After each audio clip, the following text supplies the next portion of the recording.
ఏం బిక్తావురా? ఏరా ఏర్రి పప్ప, ఎటువంటి కష్టము పడకుండా అసలు ఏ క్వాలిఫికేషన్ లేకపోయినా మీ నాన్న ఉన్నోడనే ఒకే ఒక కారణంతో చెమట కూడా పట్టకుండా స్ట్రైట్గా వెళ్ళి ఎండి చైర్లో కూర్చున్న నీకే ఎంత పొగరుంటే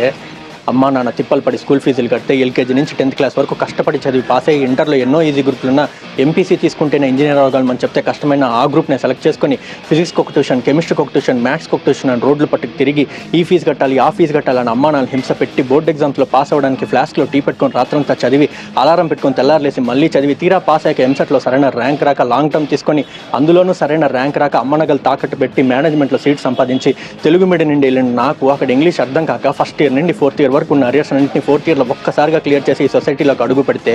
ఈ జనమంతా నన్ను ఉద్యోగం లేని ఎదవా అని నీచంగా మాట్లాడుతున్న లెక్క చేయక ఉద్యోగం కోసం ఈ ఆఫీసు ఆ ఆఫీసు అని 4 ఏళ్ళుగా పిచ్చుకుక్కలా తిరుగుతున్న నన్ను ఎందుకు పనికిరావు తిండి దండగా అని మా నాన్న తిడుతుంటే తినే ఒక్కొక్క మెతుకు గొంతులోకి దిగక ముళ్ళులా గుచ్చుకుంటుంటే మింగలేక కక్కలేక చస్తూ బతుకుతున్న నాకు ఎవరో ఒక మహానుభావుడు తన మంచి మనసు ఒక అవకాశాన్ని ఇస్తే దాన్ని కూడా లాగేసుకుందామని చూస్తున్నాను. ఇలాంటి బేవర్స్ గారిని ఎదిరించి ఈ రోజు నీ ముందు నిలబడి ధైర్యంగా మాట్లాడుతున్న ఉద్యోగం లేని గ్రాడ్యుయేట్ని నాకెంత పొగరుండాలి.